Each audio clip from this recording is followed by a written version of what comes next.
इनसे मिलिए।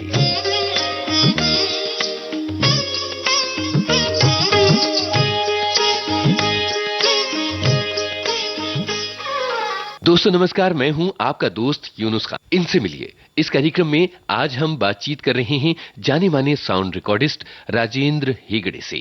राजेंद्र जी नमस्कार, विविध भारती के स्टूडियो नंबर 1 से मैं यूनुस खान बोल रहा हूं। नमस्कार यूनुस जी, कैसे आप? बस मैं अच्छा हूं, आप सुनाइए जी। मैं तो ठीक हूं। आपका ताल्लुक साउंड की दुनिया से है। आप बताएंगे कि ये फील्ड जो है ये कब आपको समझ में आई थी कि ये आपका करियर बन सकती है? देखिए, मैं एक छोटे से गांव से हूं, कर्नाटक के। जब मेरा एक अंकल थे, वो एक्चुअली सिनेमाटोग्राफी किए थे। अच्छा। उस समय में इंडिया में सिनेमा और ये स्कूल के बारे में बहुत कम जानकारी था, और एक बहुत सारे स्कूल थे, ऐसे नहीं। एक फिल्म इंस्टीट्यूट था और एक बेंगलुरु में एक इंस्टीट्यूट था। बेंगलुरु का इंस्टीट्यूट फिल्म इंस्टीट्यूट से भी बहुत पहले के है। बिल्कुल। वहाँ से वीके मूर्ति, गोविंद नेलानी साहब तक पास आउट हुए थे जी। तो मेरा उसके साथ टेलीविजन भी तभी नहीं था। सो मैं एक छोटा सा एक गांव से आया आदमी था, लेकिन मेरा पिताजी को बहुत सारे नॉलेज, वो नॉलेज की वजह से उन्होंने बताया कि ये साउंड एंड टेलीविजन है, ये आगे टेलीविजन तो आने वाला है। तो उन्होंने मुझे बताया कि ये कोर्स तुम्हारे लिए शायद अच्छा रहेगा। तो इसी के लिए मैंने 1976 में मैंने ज्वाइन किया फिल्म इंस्टीट्यूट बेंगलुरु के। उधर पास आउट 79 में हुआ। क्या बात है। तब कहीं ऐसा लगा नहीं था आपको कि कोई रिस्की करियर हो सकता है, क्योंकि उस वक्त इसका ज्यादा चलन नहीं था? ये तो रियली ऐसे था। I felt it was really risky career, but it was very interesting career and it had a life. इसके लिए मैंने एक कोर्स किया। अच्छा बताइए कि जब पास आउट होकर निकले तब पहला काम क्या किया था? कहीं किसी के असिस्टेंट बने थे, अप्रेंटिस किया, क्या किया आपने? नहीं सर, मैं जब पास आउट होकर मुझे ये महसूस हुआ कि मुझे बॉम्बे ही आना है, क्योंकि बाकी कोई जगह में काम का तो कोई ओपनिंग ही नहीं था। जी।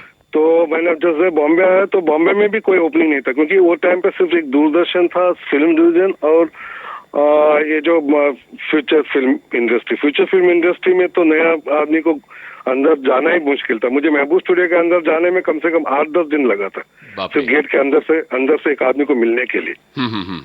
वो मुश्किल था। तो मैंने पहले फिल्म डिवीजन ज्वाइन किया, 4-5 साल उधर काम किया। बाद में मैंने दूरदर्शन ज्वाइन किया, उधर मैंने 8-10 साल काम किया। बाद में मैंने फ्रीलांस साउंड रिकॉर्डिंग का काम कर रहा हूँ। फिल्मों में पहला आपका काम कौन सा था? मेरा फिल्मों में पहले काम, मैं राजन कोठारी साहब का एक फिल्म किया था। राजन कोठारी बहुत फेमस कैमरामैन है, उनका एक पुरुष नाम का एक फिल्म किया था नियो फिल्म्स के लिए। जी। वो मेरा पहले काम था। वो सिंग साउंड भी था, मतलब वो टाइम पे वायरलेस माइक नहीं था या बड़े रिकॉर्डर नहीं था। नागरा में मैंने वो फिल्म किया था और सिंग साउंड किया था। क्या बात है। आजकल तो सिंग साउंड का चलन बहुत ज्यादा हो रहा है और शूटिंग के दौरान ही सारी साउंड रिकॉर्डिंग कर ली जाती है। कितना डिफरेंस होता है पुरानी और सिंग साउंड टेक्निक में? कितना फायदा है? नहीं सर, सिंग साउंड फिल्म अभी नहीं, पहले ही सिंग साउंड फिल्म। बाकी जब पुराने फिल्म आप देखोगे दिलीप कुमार साहब के या देवानंद साहब के, वो सब सिंग साउंड ही था पहले। जी। वो टाइम पे क्या कि शूटिंग स्टूडियो के अंदर होता था और कैमरा साइलेंट कैमरा यूज करते थे, इसके लिए सिंग साउंड था। तो सिंग साउंड अभी कोई नया चीज नहीं है, वो पहले से ही है। बाद में डबिंग शुरू हो गई और उसके बाद वापस सिंग साउंड लौट आया। बाद में फिल्म के शूटिंग सब आउटडोर लोकेशन में जाना शुरू किया तो डबिंग शुरू हो गई। जी। अभी 60% people are doing sync sound. कितनी सुविधा रहती है सिंग साउंड करने से साउंड रिकॉर्डिस्ट को? सुविधा इससे बेसिकली कोई ज्यादा सुविधा कुछ नहीं है। तो ये इतना है कि परफॉर्मेंस वाइज आपको जो रियल परफॉर्मेंस आर्टिस्ट का होता है वही रहेगा, और डायलॉग डिलीवरी तो नेचुरल रहेगा, बस उतना ही। सही है। राजेंद्र जी, एक सहज सवाल मेरे दिमाग में ये आ रहा है कि एक कॉमन मैन को आप सरल शब्दों में कैसे बताएंगे कि फीचर फिल्म के साउंड रिकॉर्डिस्ट का काम क्या होता है, वो क्या करता है? कॉमन आदमी को मैं ये बताऊंगा कि साउंड जब तक ठीक नहीं रहेगा तभी कॉमन आदमी को साउंड का बारे में पता चलेगा। बिल्कुल। जब तक sound everything is perfectly placed, it's no common man will understand what is a good sound. So मैं कहता हूँ कि जो साउंड आदमी को कुछ ये नहीं हुआ, मतलब डिस्टर्ब नहीं हुआ, इसका मतलब वो फिल्म का साउंड परफेक्ट है। जी। आपका काम क्या होता है फिल्म की शूटिंग से लेके उसकी रिलीज तक के दौरान? कुल मिलाकर एक साउंड रिकॉर्डिस्ट क्या कुछ करता है?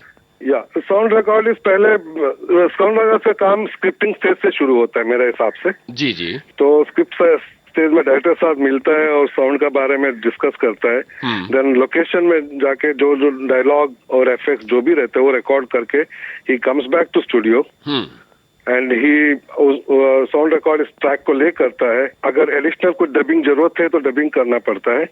बाद में एक उसके लिए कोई इफेक्ट्स चाहिए, एम्बियंस चाहिए, वो क्रिएट करेगा।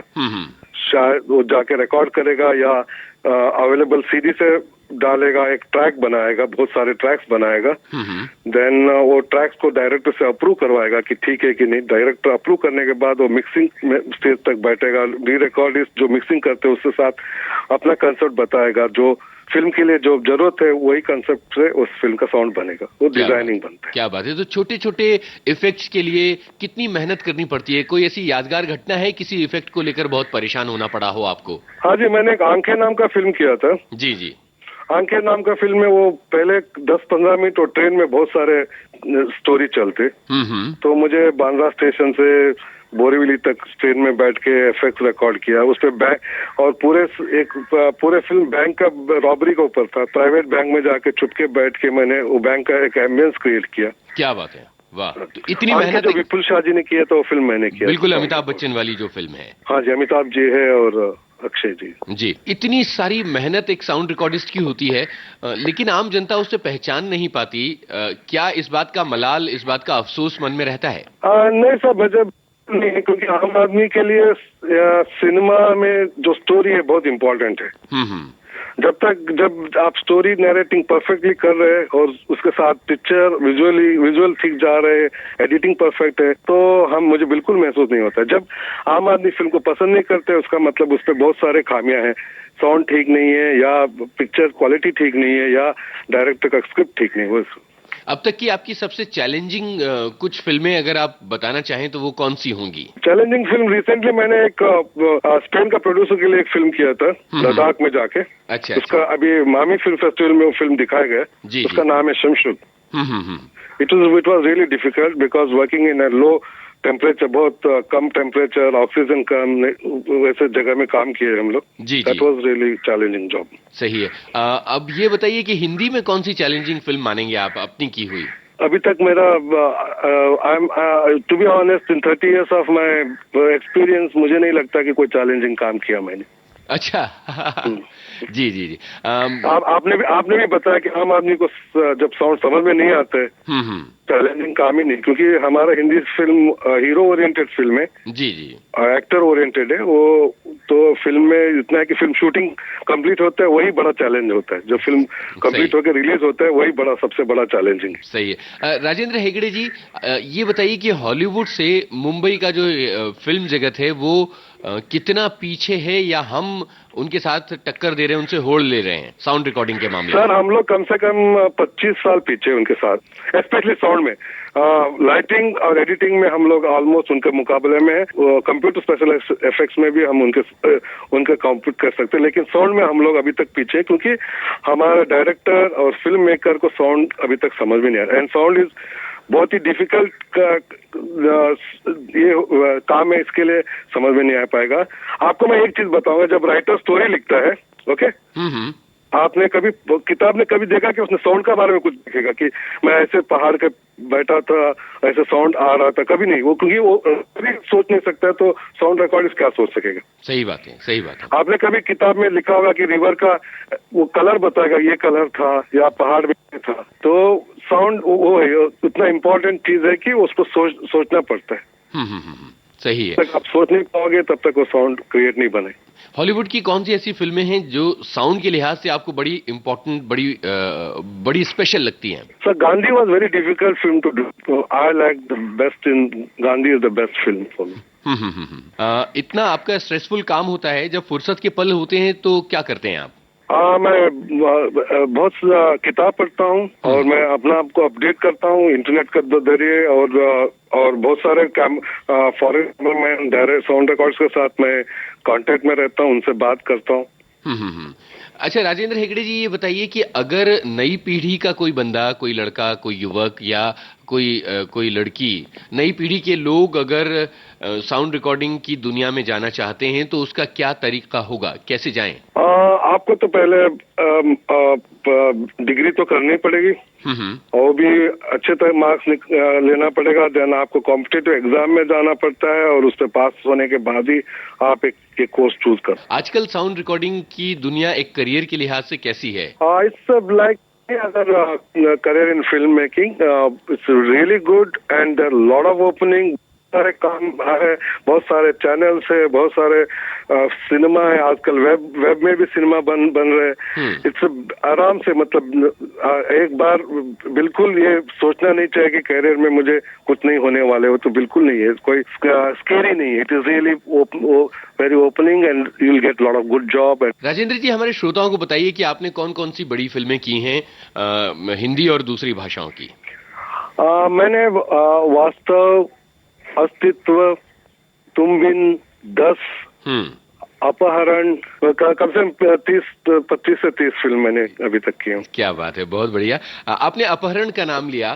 प्रकाश झा की फिल्मों का पूरा कैनवस अपने आप में अलग होता है, उसका साउंड करते हुए कितना डिफरेंट फील होता है? नहीं, प्रकाश जी एक ही डायरेक्टर जिनके साथ मैंने काम किया, वो बिगिनिंग टू लास्ट स्टेज तक वो रहते हैं फिल्म मेकिंग में। कोई भी स्टेज में ऐसे नहीं कि वो नहीं है, ऐसे नहीं है। बहुत रियली बहुत पहले से मैं जानता हूँ उनको जी। उनका पहले भी एक फिल्म मैंने यूनेस्को के लिए किया था, उसके लिए it was really great experience working with him. आजकल टेक्निकल अवार्ड्स होने लगे हैं, पहले उतने ज्यादा होते नहीं थे। साउंड रिकॉर्डिंग की दुनिया में भी अब कई बड़े अवार्ड्स दिए जाने लगे हैं, तो कैसा महसूस होता है एक साउंड रिकॉर्डिस्ट को? इट्स रियली ग्रेट, बहुत अच्छा फीलिंग है, क्योंकि हमें अभी ऑस्कर भी मिल चुका है साउंड रिकॉर्डिस्ट के लिए, और क्या चाहिए दूसरा किसी को। मुझे ये भी नहीं लगता कि दूसरा ऑस्कर और कमिंग ईयर में किसी को मिल सकता है। जी, मतलब ये है कि ये एक बहुत ही दुर्लभ किस्म की उपलब्धि हो गई, बहुत रेयर अचीवमेंट हुआ। नहीं, it's a rare achievement, but it is really एक बूस्ट एक्चुअली। कितना बदलाव हुआ है ऑस्कर मिलने के बाद? जब रसूल को ऑस्कर मिला साउंड रिकॉर्डिंग के लिए, उसके बाद इंडस्ट्री में साउंड रिकॉर्डिस्ट के प्रति रवैये में या इस फील्ड में कितना बदलाव हुआ है? नहीं, उस पर ज्यादा कोई बदलाव तो नहीं है, वही है, कंडीशन वही है। जी। आप अपने लिसनर से जो कि आपको सुन रहे हैं, एक साउंड रिकॉर्डिस्ट की बातों को सुन रहे हैं, अपने मन की बात क्या कहना चाहेंगे? तो ये तो बहुत ही डिफिकल्ट क्वेश्चन है मेरे लिए। बिल्कुल, आपको आज अपने दिल की बात कह देनी है देखने वालों से। Sound department is also very important thing in a film making. If somebody wants to, I feel each and every sound recordist is competent. So आप उनसे काम लेना इम्पोर्टेंट है, काम कैसे आप लोगे, डिस्कस करोगे, ये इससे साउंड अपना फिल्म का साउंड इम्प्रूव हो सकता है, बस वही मैं बता। बहुत अच्छा लगा आपसे बातें करके, बहुत सारी चीजें जानने को मिली। राजेंद्र हेगड़े जी, बहुत बहुत शुक्रिया इनसे मिलिए कार्यक्रम में हमसे बात करने का। Thank you sir. इनसे मिलिए इस कार्यक्रम में अभी आप सुन रहे थे जाने माने साउंड रिकॉर्डिस्ट राजेंद्र हेगड़े से अपने इस दोस्त यूनुस खान की बातचीत। इनसे मिलिए।